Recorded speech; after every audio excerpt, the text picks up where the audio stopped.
Hi 1950 రెసిపీస్కి స్వాగతం. నేను మీ అమ్మమ్మని. నేను చేయబోయే రెసిపీ వెజిటేబుల్ రైస్. ఆ రైస్ని ఫస్ట్ నుంచి లాస్ట్ వరకు చూసుకుని నేను చెప్పే టిప్స్ని ఫాలో అవ్వండి. ఫాలో అయితే మీకు ఆ రెసిపీ మంచి టేస్టీగా వస్తుంది. నాకు ఇప్పుడు 300కి దగ్గరలో సబ్స్క్రైబర్లు ఉన్నాయి. మీరు చూసిన వాళ్ళు వదిలేయకుండా సబ్స్క్రైబ్ చేయండి నాకు. ఇప్పుడు గ్యాస్ వెలిగించుకుని గిన్నె పెట్టుకోవాలి. గ్యాస్ వెలిగించుకుని గిన్నె పెట్టుకుని ఇప్పుడు ఒక స్పూన్ నెయ్యి వేసుకోండి. నెయ్యి వేసుకుని కొంచెం ఆయిల్ వేసుకోండి.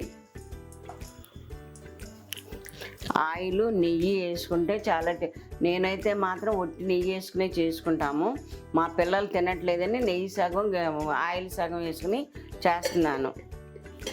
నెయ్యి కరిగిన తర్వాత ఉల్లిపాయ ముక్కలు, పచ్చిమిరకాయ ముక్కలు,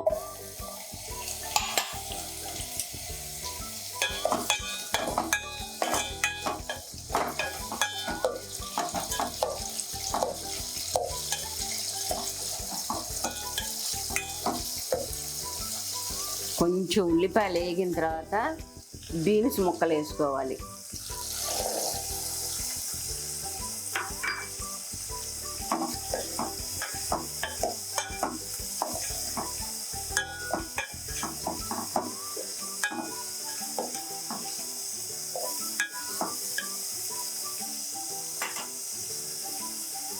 ఇప్పుడు అల్లం వెల్లుల్లి పేస్ట్ 1 స్పూన్నర అల్లం వెల్లుల్లి పేస్ట్,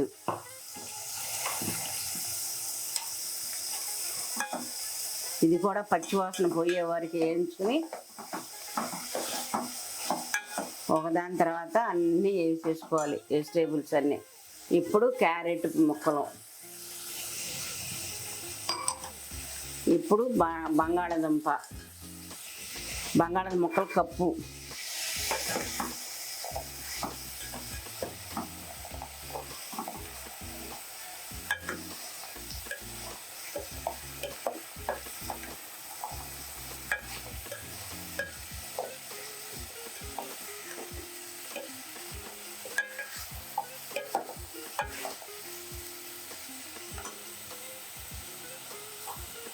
ఇప్పుడు టమాటా ముక్కలు వేసుకుని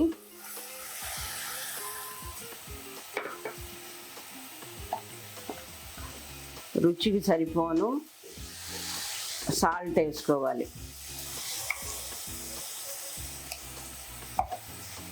ఇప్పుడు టమాటా ముక్కలు అన్నీ వెజిటేబుల్స్ అన్నీ మగ్గే వరకు మూత పెట్టుకుని 2-3 నిమిషాలు మగ్గనివ్వాలి. సిమ్లో మీడియంలో పెట్టుకోవాలి.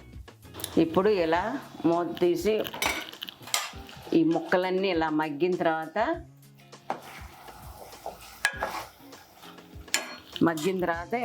కొత్తిమీర పుదీనా వేసుకోవాలి.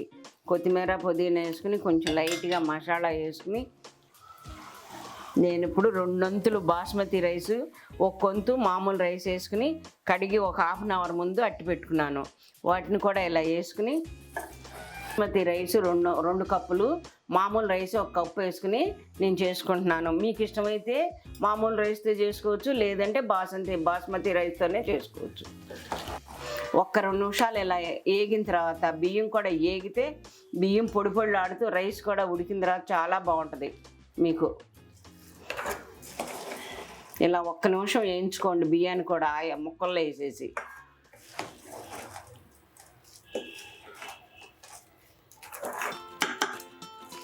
ఇప్పుడు బాస్మతి రైస్ కప్పున్నరకి 2 కప్పులు వాటర్ పోసుకోవాలి. మామూలు రైస్కి 1 కప్పుకి 2 కప్పులు వాటర్ పోసుకోవాలి.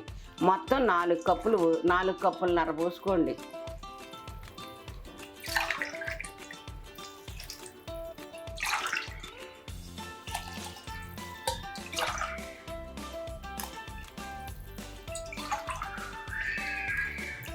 బాస్మతి రైస్కి వాటర్ తక్కువ పడుతుంది, మామూలు రైస్కి వాటర్ ఎక్కువ పడుతుంది. అది మీరు చూసుకుని మీ పొలుగ్గా ఎట్టా తినాలంటే అట్టా చూసుకుని మీరు చేసుకోండి.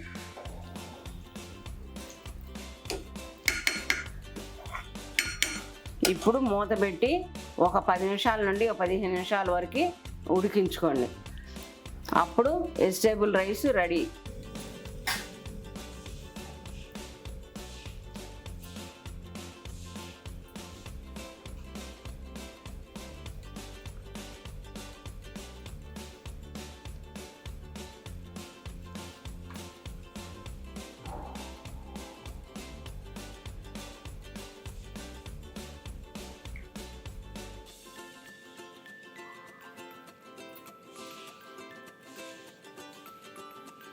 వెజిటేబుల్ రైస్ని నేను టేస్ట్ చేసి దీనిలోకి పెరుగు చట్నీ కాంబినేషను నేను తిని చూసి టేస్ట్ ఎలా ఉందని చెప్తా. టేస్ట్ చాలా చాలా బాగుంది. మీరు కూడా ఇంట్లో చేసుకుని టేస్ట్ చేయండి. ఇంట్లో ఉండే అన్ని వెజిటేబుల్సేను ఆ వెజిటేబుల్స్ చేసుకుంటే చాలా టేస్టీగా ఉంటుంది. అది పిల్లలకు కూడా బలమైన ఫుడ్డు.